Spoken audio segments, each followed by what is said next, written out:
Ini adalah cerita tentang bagaimana waktu itu Presiden Soekarno mengajak rakyat Aceh pada khususnya untuk berjuang bersama angkat senjata mempertahankan kemerdekaan Indonesia. Inilah kisah tentang bagaimana pengorbanan rakyat Aceh mempertahankan kemerdekaan namun berakhir dengan rasa dihianati dan kekecewaan. Nah Cis, bersama ruang kami kali ini, yuk kita bahas bersama cerita tentang bagaimana hal tersebut bisa terjadi. Kenapa rakyat Aceh merasa dihianati dan benarkah Bung Karno berkhianat dan mengecewakan rakyat Aceh pada saat itu.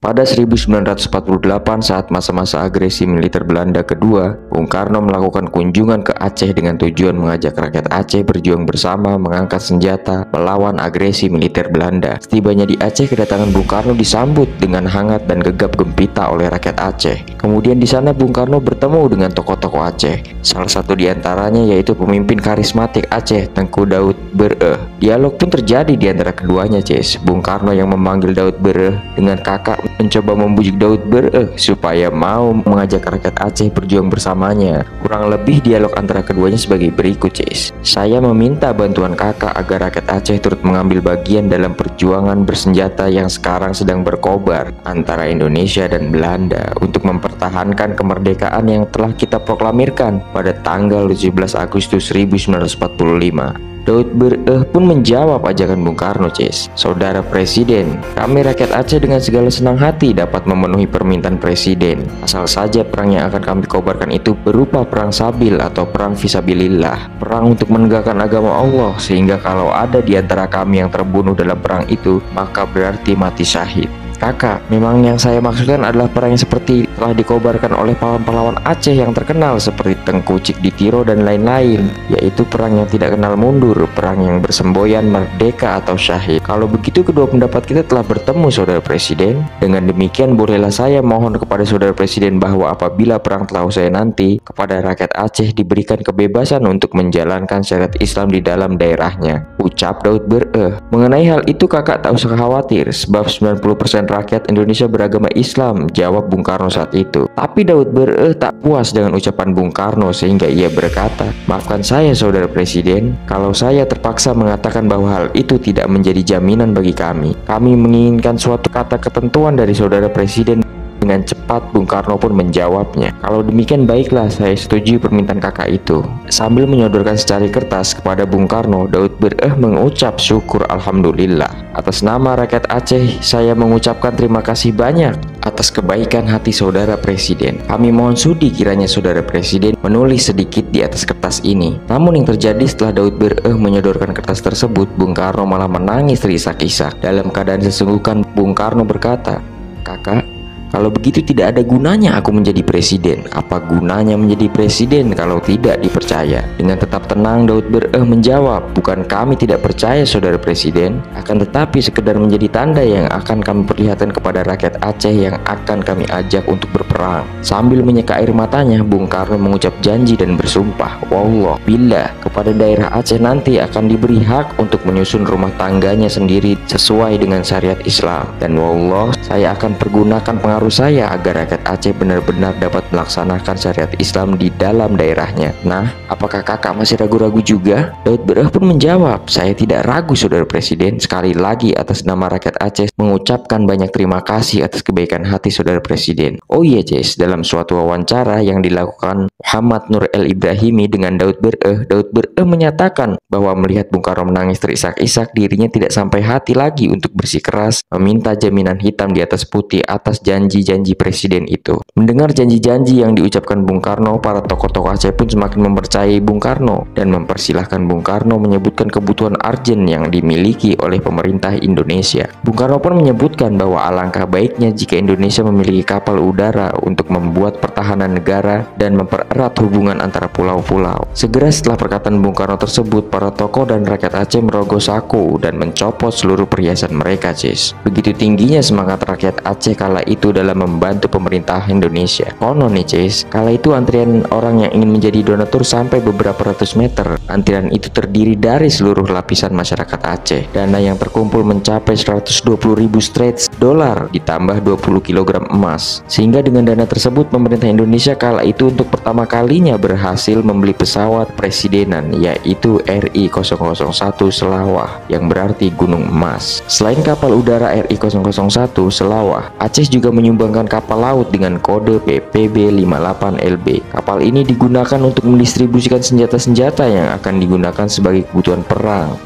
Hebat banget kan Cis, pengorbanan rakyat Aceh mempertahankan kemerdekaan saat agresi militer Belanda. Nah Cis, ketika agresi militer Belanda telah selesai, Aceh yang kala itu menjadi medan tempur porak-poranda Cis. Tak sedikit korban akibat perang tersebut. Keadaan perekonomian yang carut-marut setelah perang pun juga menjadi masalah utama. Belum selesai masalah yang tengah melanda Aceh setelah perang, pemerintah Indonesia mencabut status keprovinsian Aceh, yaitu Provinsi Aceh kembali menjadi keresidenan di bawah Sumatera Utara. Dengan adanya perubahan status ini menimbulkan gejolak politik di Aceh Cis, yang menyebabkan terganggunya stabilitas keamanan, ketertiban, dan ketentraman masyarakat. Sangat panas situasi yang terjadi pada saat itu Cis. Tengku Daud Bereh dan masyarakat Aceh merasa dihianati oleh pemerintah. Tengku Daud Bereh merasa Soekarno mengingkari janjinya dulu saat meminta bantuan rakyat Aceh sambil terisak-isak tangisnya. Dikarenakan kekecewaannya inilah Daud Bereh bersama para tokoh-tokoh lainnya di Aceh menyatakan perlawanannya terhadap pemerintah Indonesia. Daud Bereh bersama para tokoh-tokoh Aceh lainnya bergabung dengan DITII, membantu perjuangan Sekar Maji Marijan Kartosuwiryo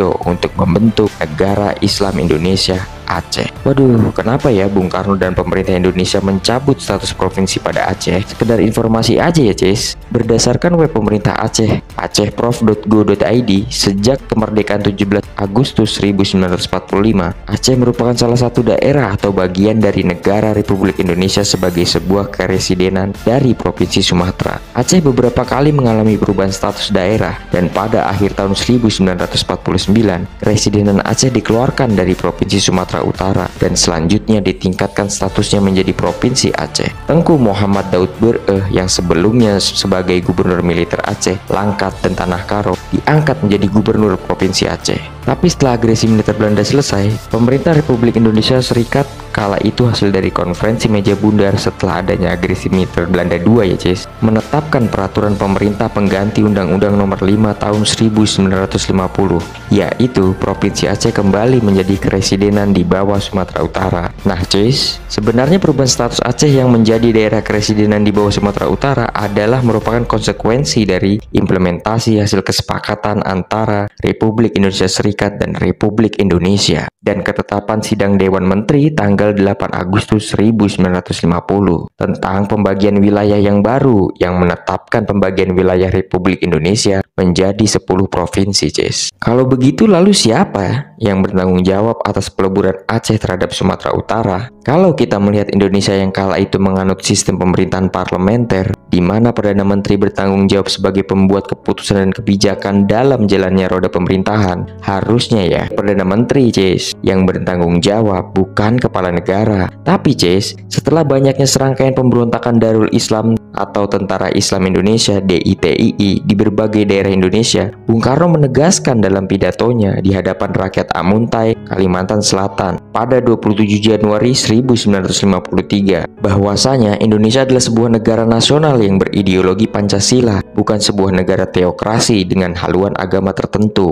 Nah, mungkin hal inilah yang juga menyebabkan keyakinan publik menguat, terutama rakyat Aceh yang dipimpin Tengku Daud Bereh, bahwa Bung Karno berkhianat, tak ingin Aceh menerapkan syariat Islam atas rumah tangga daerahnya. Banyak hal yang menyebabkan kekecewaan rakyat Aceh yang dipimpin Tengku Daud Bereh saat itu, sehingga menimbulkan perlawanan dan pemberontakan rakyat Aceh terhadap pemerintah Indonesia. Memang pencabutan status provinsi pada Aceh dan meleburkan Aceh pada Provinsi Sumatera Utara menjadi pemicunya. Tapi setelah itu banyak hal juga terjadi akibat keputusan tersebut Cis. Di antaranya yaitu kebijakan-kebijakan pemerintah pusat dan pemerintah Provinsi Sumatera Utara yang dirasakan tidak adil dan sangat merugikan rakyat Aceh. Kebijakan-kebijakan tersebut dirasa sangat diskriminatif karena lebih mengutamakan wilayah Sumatera Timur dan Tapanuli. Dalam bidang ekonomi misalnya, pembangunan ekonomi terutama infrastruktur lebih diutamakan di kedua wilayah tersebut. Demikian juga dengan penjatan beberapa bahan makanan. Untuk Aceh berbeda dari daerah lain di Indonesia. Rakyat Sumatera Timur misalnya mendapat pencatutan gula dan rokok hampir setiap bulan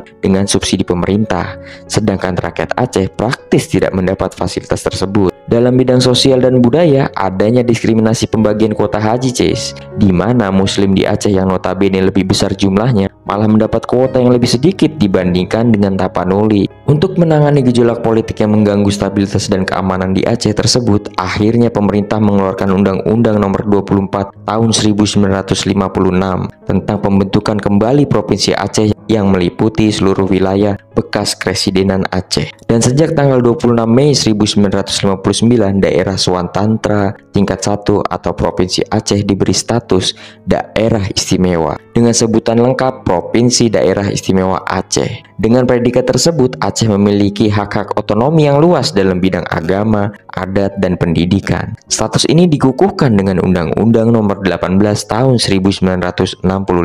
Banyaknya kisah pemberontakan dan perlawanan rakyat terhadap pemerintah yang terjadi di masa lalu hendaknya bisa menjadi pelajaran untuk saat ini dan masa yang akan datang, Cis. Menjadi pelajaran bagi para pemangku kepentingan dan jabatan di sebuah pemerintahan, bahwasanya kita sebagai sebuah bangsa yang berketuhanan yang Maha Esa percaya kalau di dalam sebuah jabatan itu terdapat amanah yang harus dijaga. Maka dari itu, untuk menjaga amanah tersebut, seorang pemangku kepentingan atau jabatan di pemerintahan hendaknya selalu memakai baju kemanusiaan, persatuan, kebijaksanaan dalam permusyawaratan, dan berkeadilan sosial dalam menjalankan tugasnya, Cis. Oke, Cis, sekian ruang kami kali ini. Bila kalian suka, dukung kami terus ya, Cis. Dan sampai jumpa di ruang kami selanjutnya.